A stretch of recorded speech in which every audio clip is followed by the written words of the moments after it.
Okay, hello everyone, and welcome to our panel on personalization.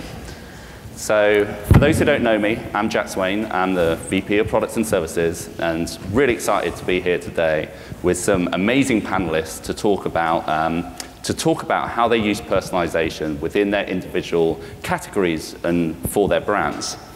But before we start, I want to do one of those annoying things that moderators sometimes do and put people on the spot.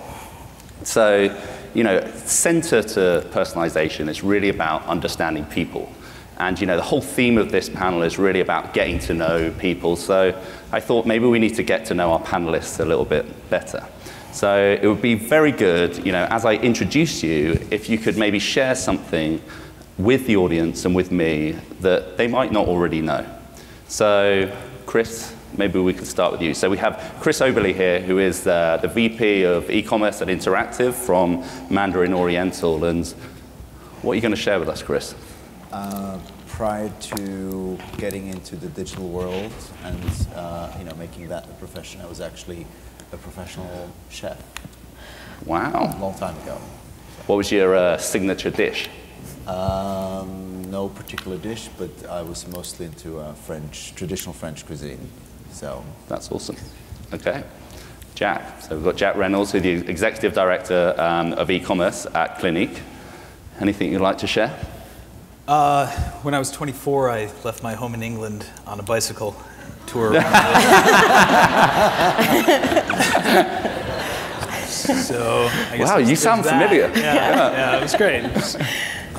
No, aside from being a marketer, I'm also a singer-songwriter, kind of on the side, with aspirations to maybe one day get back to Austin and play South by Southwest or something like that. So. Great. Fantastic. So, and then last but not least, we have Jamie Barbour, who's the Manager of Digital and Social at Chevrolet, the GM. Yes. So I'm one of those annoying people that absolutely loves weddings. And because of that, I've been known to crash a couple. Wow. Maybe we can ask more about that during cocktails. Later. Well, yeah, we'll take this, Okay. What about you, Jack? Oh. That's good. Okay, something people don't know. So, in another life, when I used to be in a band, and I've actually been to Austin once before, and we actually came to perform at South by Southwest, but this was about 6 years ago. And you stole my dream. Sorry. You reminded me of it. So it was, but what's interesting about that is it's not that different to the iProspect Summit in that, I got to sit in a little room backstage, I got to come up and talk to lots of people or play to lots of people. But there's actually probably a lot more people here because our band was never very famous. And also, I've got a microphone this time. So in our band, there were 5 people, and all 4 of them had a microphone, and I was the only one without a microphone. So this is my time. I'm so excited for you. Okay, cool. So I'll ask you more questions. Yeah, thank you. So as we get into personalization, we spent some time talking about this yesterday and just before about really defining what we mean by personalization, because it means lots of different things to lots of different people and lots of different brands. But as we think about personalization, it's really thinking about, as we look at big data, and as big data gets bigger, so does the opportunity to personalize your content, personalize your products, or personalize your services against lots of different people. And what's interesting is there's a real level of expectation from people to the level of personalization that they expect. So whether you walk into a Mandarin Oriental or whether you engage in a conversation about skincare products in a department store, or whether you go to the showroom and you're thinking about buying a car, you actually expect a level of personalization in the kind of non-digital world. But what's interesting is that experience doesn't always translate into the digital world. And it feels like there's an opportunity there. There's been a lot of there's been some negativity around personalization and use of the digital within data. So that's really been exacerbated by, the government and in some contexts by brands. So we all remember the thing around when Target, knew that someone's daughter was pregnant before their dad did. And, that's kind of fascinating, but it's also quite scary for people, and it's scary for brands, and it can scare them. But there's a real potential behind that. And that potential is really is there because personalization has evolved. And personalization is no longer just about putting a customer's name in a subject line of an email. Although that can still be very effective and drive great performance, it's really now about preempting consumer behavior. So as you think about serving up just the right amount of content at just the right time, and that's already started to happen. When you look at what Google's doing with Google Now, that's exactly what they built to be able to do that. And then, but brands have already, it's not just technology companies, it's brands who are thinking about this level of personalization. So, I'm an American Express customer, I have the American Express app on my phone, and they have a whole load of data on me, in terms of, what I'm purchasing, where I'm spending my time, what I'm doing. And, as I walk down the streets or avenues of New York, they send me recommendations of restaurants I might like as I pass that restaurant. And it will probably be a restaurant that I do like. And that's really interesting space for a brand to play in as it looks to really offer value. But this has all been made possible because we are swimming in, or in this case sailing in, or drowning in a whole sea of data. And that's fantastic, but it can be incredibly daunting. But what's kind of exciting about it is that as consumers, whether we like it or not, we're leaving this data trail wherever we go. And that data trail not only shows us where we've been, but it also shows us where we're going, or where people may be going. And that's made possible because of connectivity, and it's whether your connected device, so through your your smartphone or through your tablet, but also through your connected TV or your connected fridge, or even now your connected thermostat. All of these things is leaving these digital trails wherever you go. And so there's a real opportunity for brands to think about how they can use that data trail and use that information on people to have a more personalized experience. So enough of the kind of intro, let's get into the questions, but I think we've got some really interesting topics to talk about as we look across three very different categories. So within the travel, within skincare, and within automotive. So I really want to start with start from the top and think about how personalization drives performance. So my first question is just around, there's this potential to drive personalization through performance, and have you seen that happen within your individual category or with your individual brand? But also, has there been any cost to the consumer? Are consumers happy with it, that level of personalization? Do they expect more? Do they want less? Jamie, could we start with you? Yeah, so I think Chevrolet, obviously, we've done a lot in regards to personalization, and we're still learning a lot. The overall goal is to reach that highest point of relevancy at the lowest point of intrusion. And so it's kind of finding that balance. Seen a lot of successes. One way though that consumers do communicate to us a lot is through our social channels. So they've definitely let us know when we've become too personalized, we've crossed the line, we'll step back. Okay. But they also make us aware of what type of messaging they're looking for too. So social is a good use for us there. And they're very vocal within those social channels. Very vocal. It's really interesting. Yep, very vocal. What about you, Jack? Yeah, I mean, Clinique is so much about customizing your skincare routine. So I think there's an acceptance and an assumption that there's going to be a lot of that taking place on the site. And for us, we really look at just the basic behavior mechanisms and try and put site recommendations and routine upsells on the site, and then really focus on our outreach, predominantly in email right now. It tends to be a little bit of an older audience, and they're just more comfortable in that channel. But to really kind of bring them back in to the brand and make sure that they understand that based on their initial purchase, there's a whole lot of other things that they can and should be buying. Yeah. And I think for the most part, it's we take a nod from the in-store consultant. It would be very strange to walk in and have them know absolutely everything about you. So we ask as much as we answer. And for us, it's access to data is one thing, but if the result is a loss of trust in the brand, then that's obviously a significant concern. But right now, we haven't really heard major concerns, it's still sitting along that fine line of expectation. Great. Chris?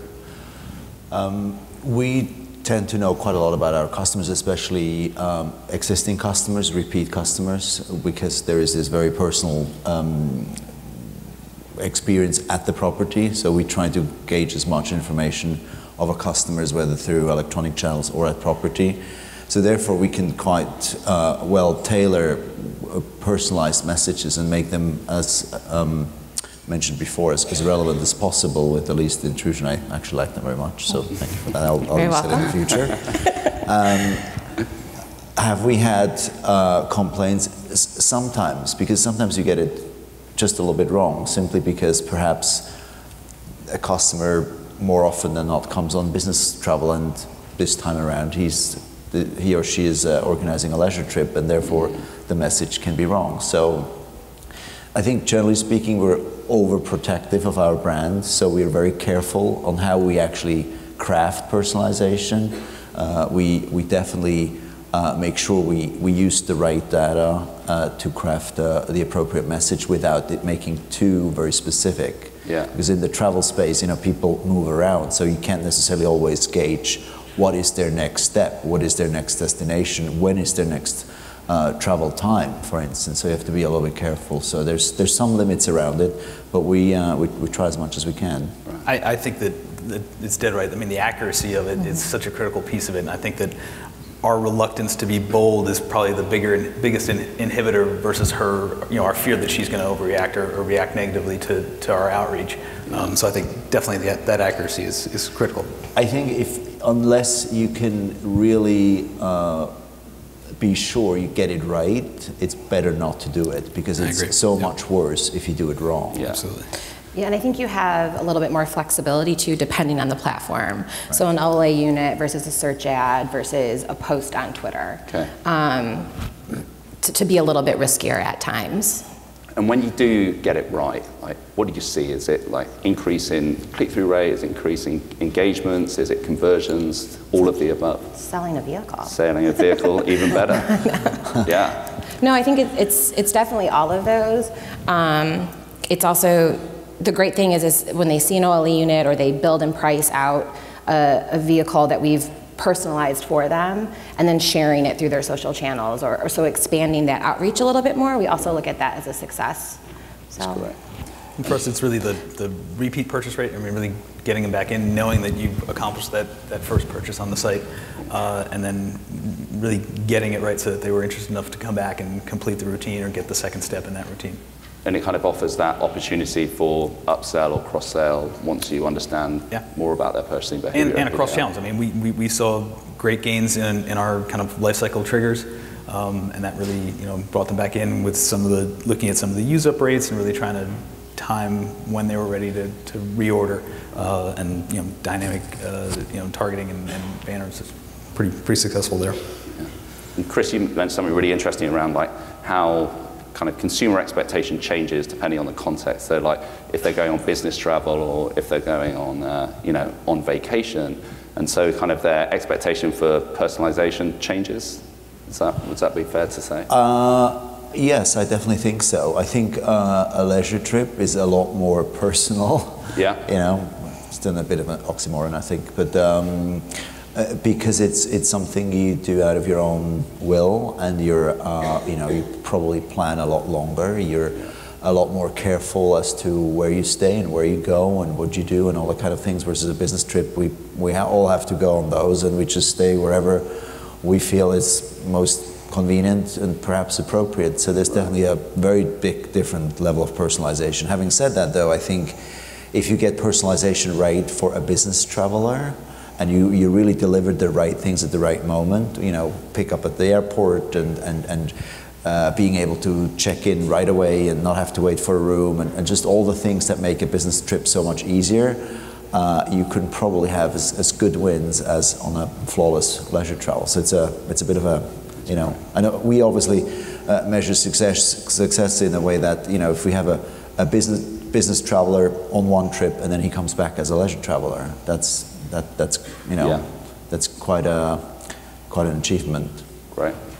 So like the center of that is really about like understanding people. So by being able to understand your consumers and kind of the context of the situation they're in, or how you can be adaptive based on whether it is business, whether it's pleasure, or maybe the things that are the motivations for buying a car or buying skincare product. Like, how do you understand people? Like, how do you understand your customers? You presumably sit on a lot of data as it relates to like who your customers are and who are buying your products, but traditionally, marketers really relied on segmentation, which are kind of built for an offline world, but potentially have value in the online world.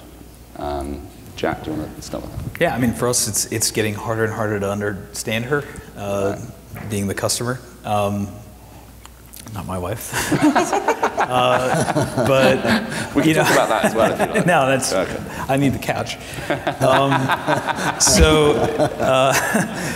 So I think no, I'm good. She's not here, is she? What was I saying? So yeah, I mean, I think it's definitely harder. I think the tenets are certainly the same, the consideration and the learning and ultimately the buying portion of it. But I don't know, I mean, I think there are more ways, more distractions out of the funnel, but maybe more interesting or important, the anonymous ways in which she now can enter the funnel. Right. And I think the challenge for us at Clinique is really trying to tie in all of those various inputs, be they social or mobile or through an ad, in-store, print, any of those types of things, and really trying to bind those together into a single customer profile for a really seamless piece of data. And that's the big data challenge, I think, for most people, particularly for us.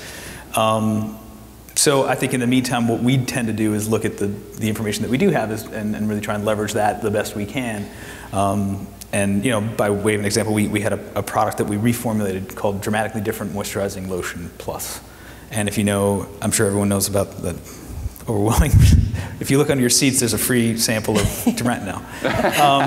There isn't.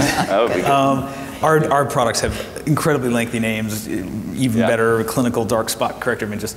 So we reformulated this product after 60 years or 40 years somewhere. Part of the challenge for us was really how do we go out and gather as much information that we do have so that we can leverage it for this launch, because we know that there's going to be a great deal of sensitivity around that. And so I think we started really looking at who were the high value customers that we did have that hadn't purchased this moisturizer in the past but really loved Clinique, and we said, well, let's give them an email offer that just gives them a full size and really rewards them with coming in to try it, and they'll feel special because they're VIPs, et cetera. And simultaneously, we looked at the loyal buyers of this Dramatically Different Moisturizing Lotion and said, well, it's not going to be enough just to say, well, we love you, but we're changing this product that you've loved for 40 years.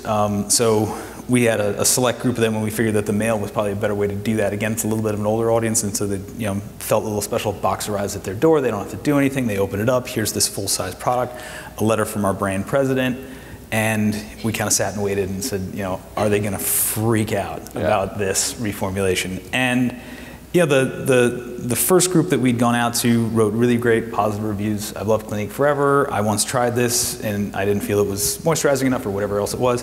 And so I really love the new formula.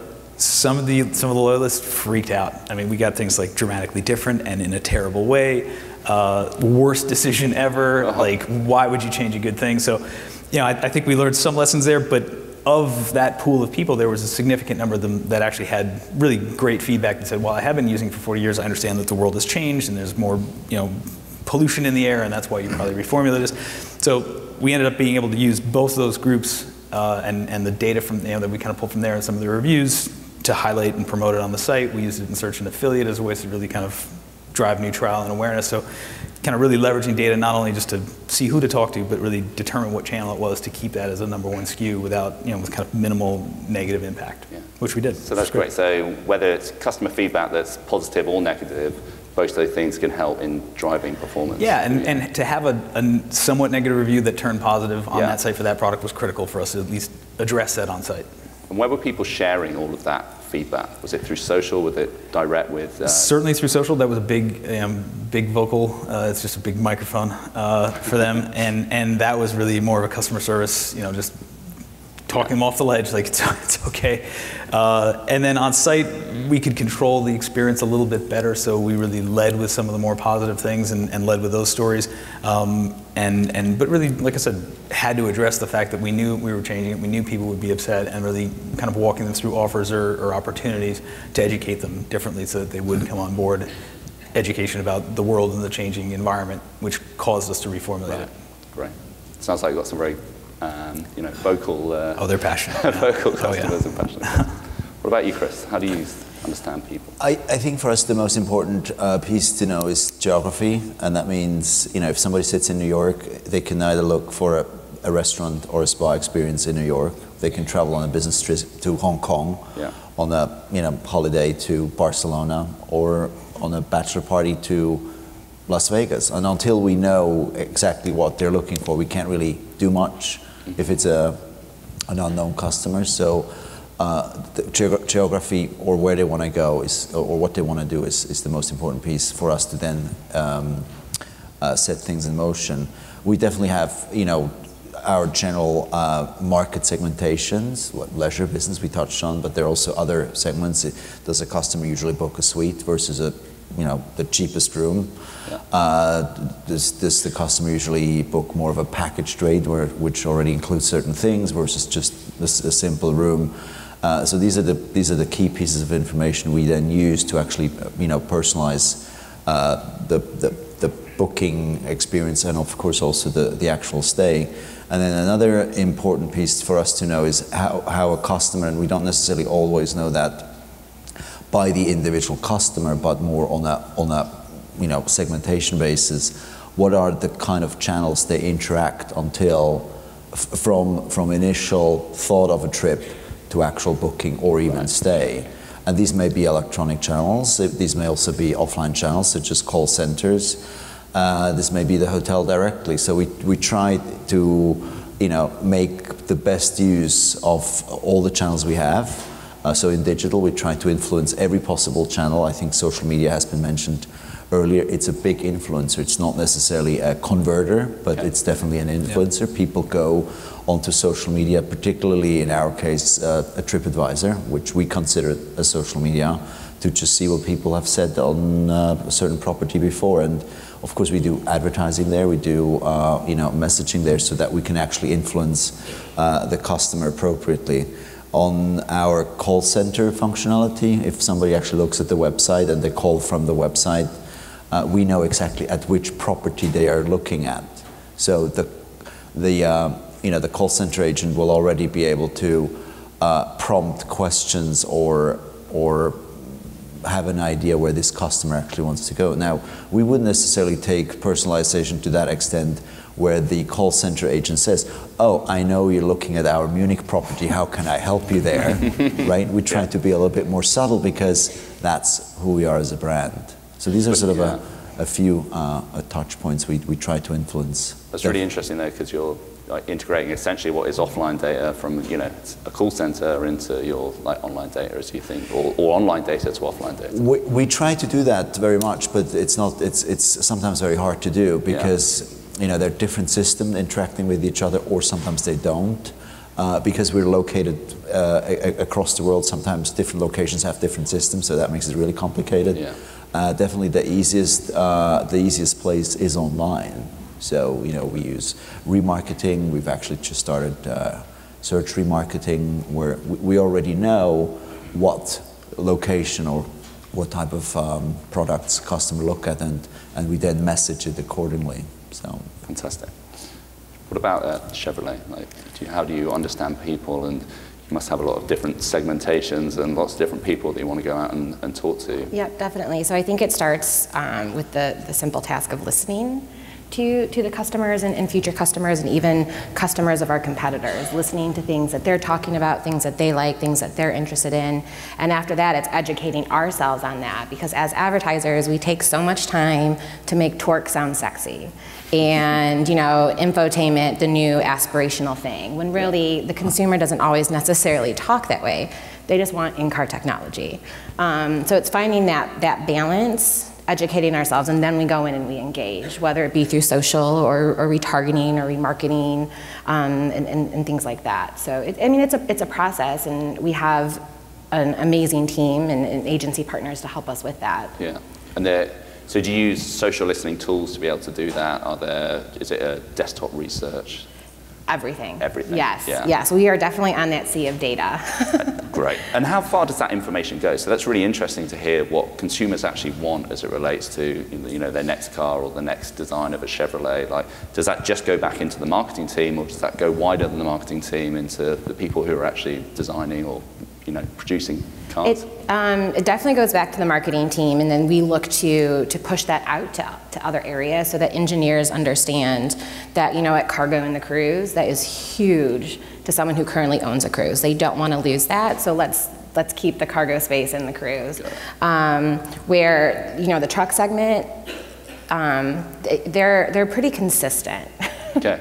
They like the torque, they think it's sexy, so we definitely find ways to show that off, and we bring that information to the engineers and to design and say, hey, listen, I know you want to focus on that infotainment system, but it's the torque that is really resonating with the consumer. Let's also focus on that too. So it's a lot of good conversations. That's great. It's a lot of selling. Nice.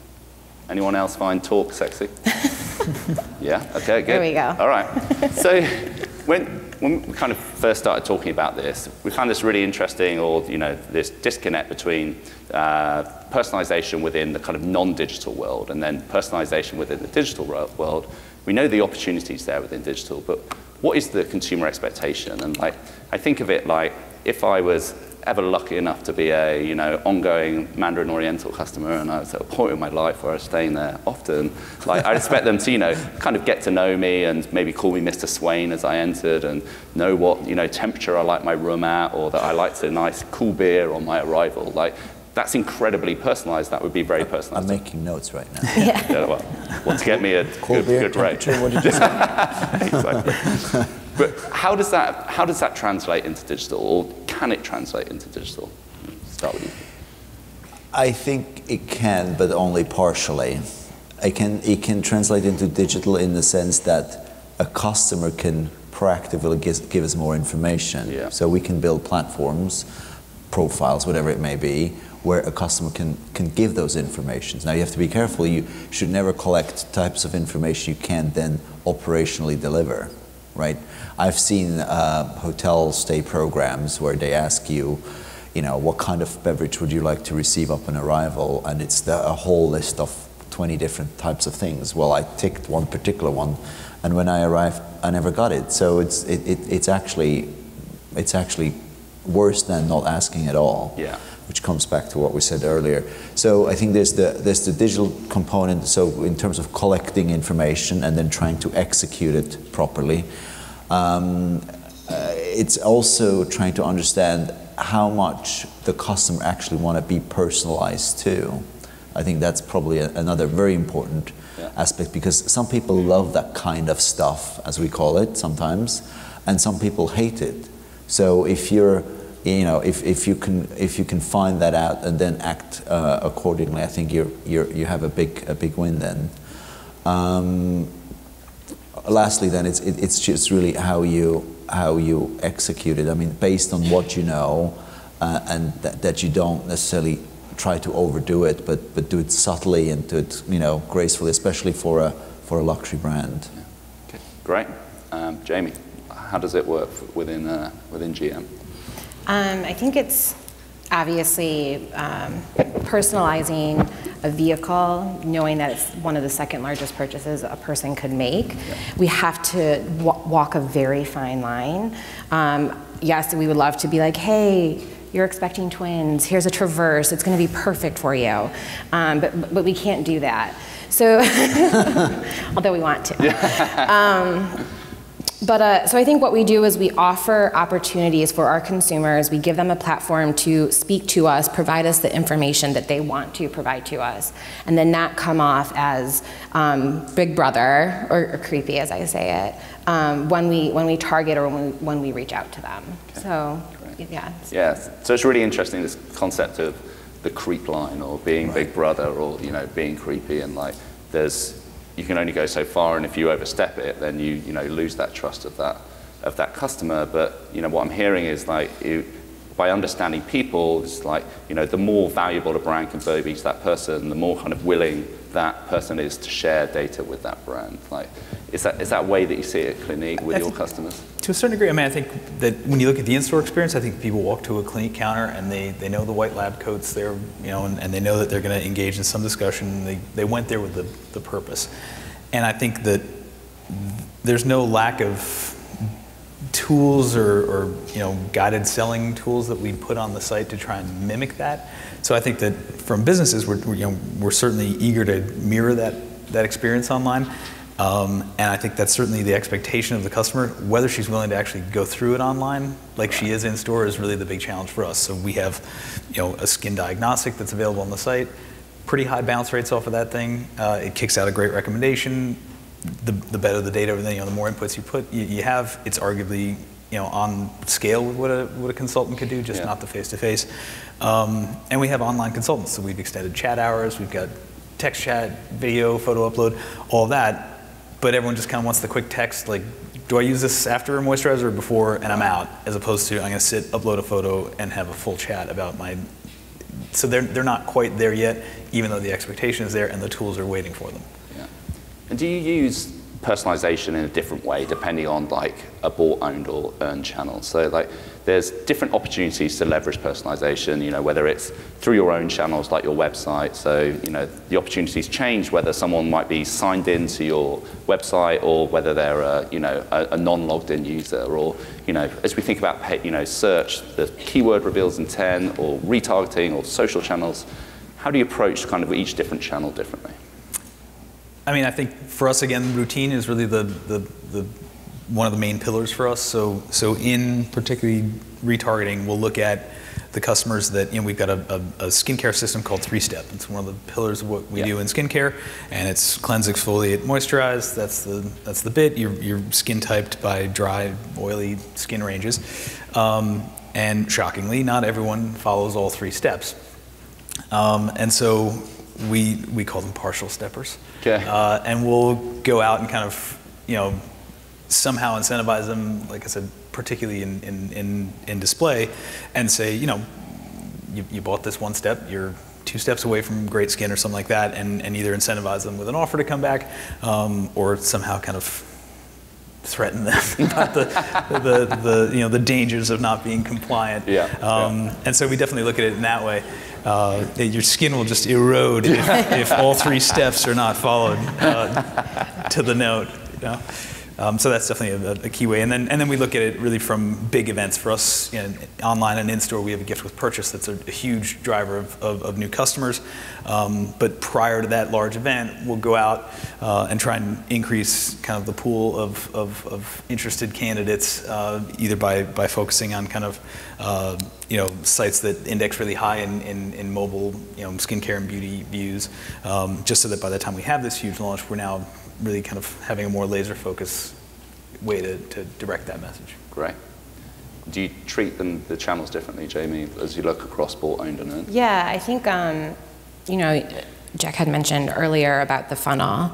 So obviously with auto, we had our auto funnel, and we assume that people start high, 6 to 9 months out, then 6 months they're mid-funnel, and then when they're ready to purchase, that's when they're lower funnel. So we should serve them up an RAQ type of messaging, or why buy now. And what we're seeing is that that's not the case anymore. The consumer doesn't think rationally. It's very irrational. So that one day they could wake up and be like, you know what, I want a car.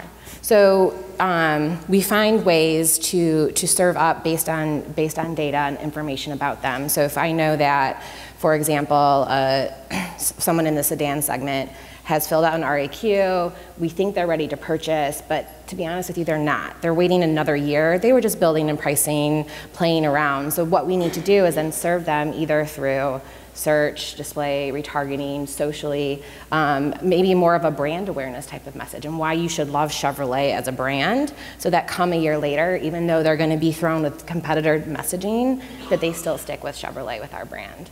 Right. I have this argument a lot. Do you think the funnel is, this is going off topic a little bit, do you think the funnel is dead? Like, do you think it's still an important marketing tool? Because we're seeing, like you say, like there's this very unlinear approach to, to the way that people buy things now? I think we don't want the funnel to die because it's so simplistic. So you will still always see it in presentations. But no, I think there are times when the funnel is relevant. But no, for the most part, I think we need to accept the fact that people aren't in the funnel that we want them to be. And we need to be flexible with them. And that goes back to listening and educating ourselves and then engaging. Correct. I think it's a lot like Alistair's map that he had, which is product, money, and then just wavy lines all the way through, Not just straight. Right.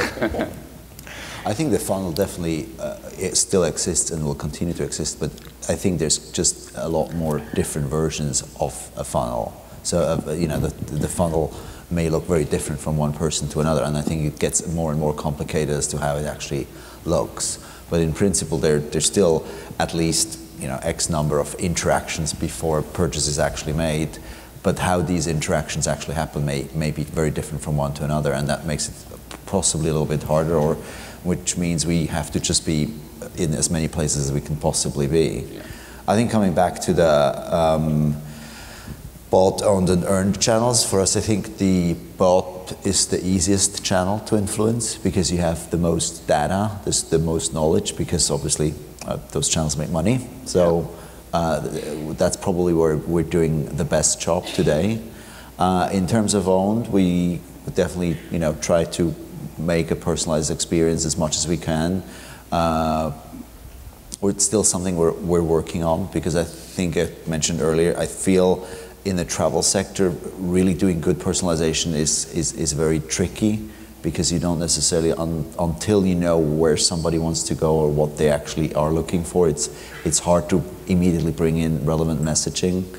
And then the earned channel, I find it quite hard to do, because you can only influence the messaging, but you cannot necessarily personalize in the exact words you want, other than perhaps some of the social channels where you have a direct voice. But other than that, for us, earned is all PR machines and what customer says. So we can really only influence it. That's probably one of the hardest channels to get a grasp on.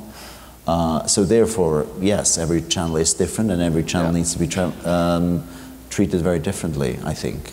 When you think, I think that's a good point, especially within social. So a lot of times a conversation is started, whether it be with a hashtag or not, and you want to, as a brand, sometimes just jump right in there and engage in conversation, and sometimes that's not the right thing to do. Sometimes it's best to stay back and listen, and that's definitely one of the challenges that we face at Chevrolet, and I think that there are ways we're succeeding with it. But Pharrell's hat with the Grammys, we definitely wanted to participate in those conversations, but sometimes that's just not the right time or place. Plus, Arby's killed it, so you can't beat that. But I think that was a good point. Yeah, we try to stay away from actually start to interact as in a social conversation as much as we can, unless it's really a question or a comment directly posed to the brand, as opposed to somebody actually talking about our brand, and we just let the conversation run. It's hard to insert yourself into that conversation. It's like and it's the parent at the party. It kind of looks a little bit like a self-imposing, and just let it run as long as it goes the right way. We found influencers to be a good solution for that. Right. So obviously they're in the conversations, the people are used to them talking and hearing things from them. So working with influencers on ways to incorporate Chevrolet, we've seen some success in that.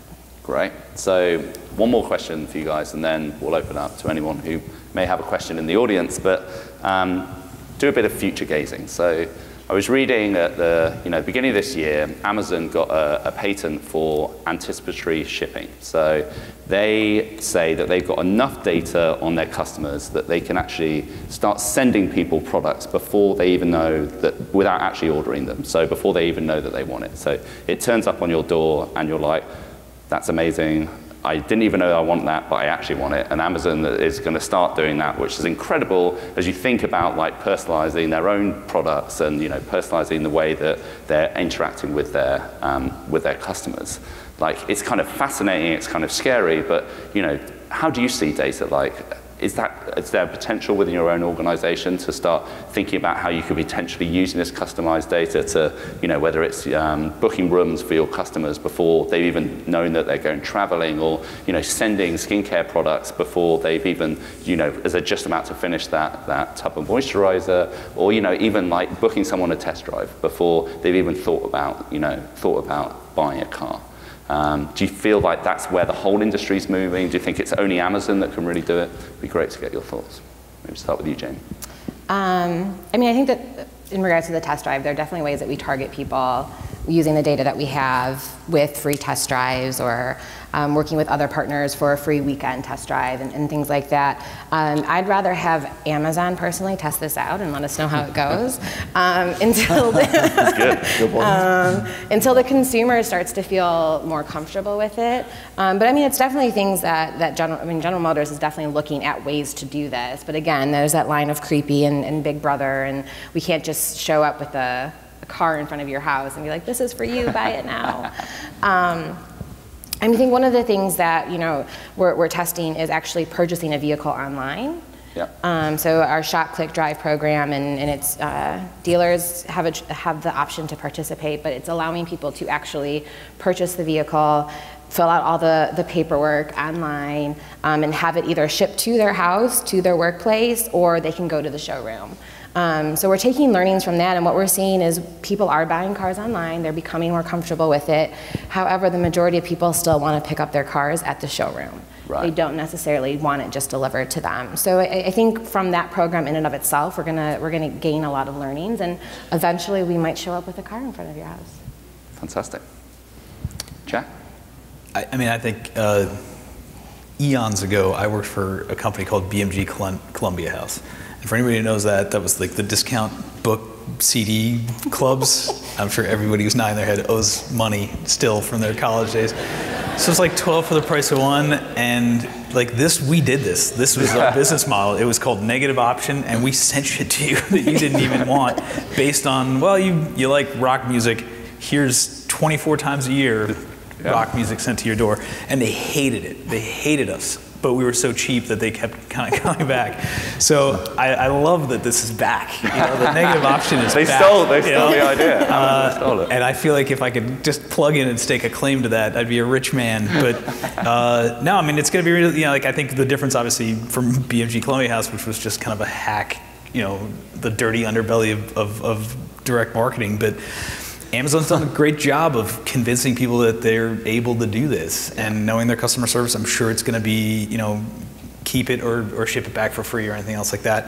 As far as Clinique goes, use-up rates are a really tricky thing to kind of rein in. I started at Clinique 2 years ago. The very first product my mother asked me for was Even Better Clinical, this serum, and to this day, it's her favorite product. She still has the exact same one 2 years later, and she loves it. She's like, it's a great product, but she's completely misusing it and adores it. So now, if I just sent her stuff based on the 12-week use-up rate, I'd be losing a lot of money. She'd be upset about it. And I think that it's definitely a struggle that brands are just going to have in general. I shave. I couldn't tell you right now every 3 months do I buy shaving cream? I just don't know that. And I have a dog, and that's the only thing I know has.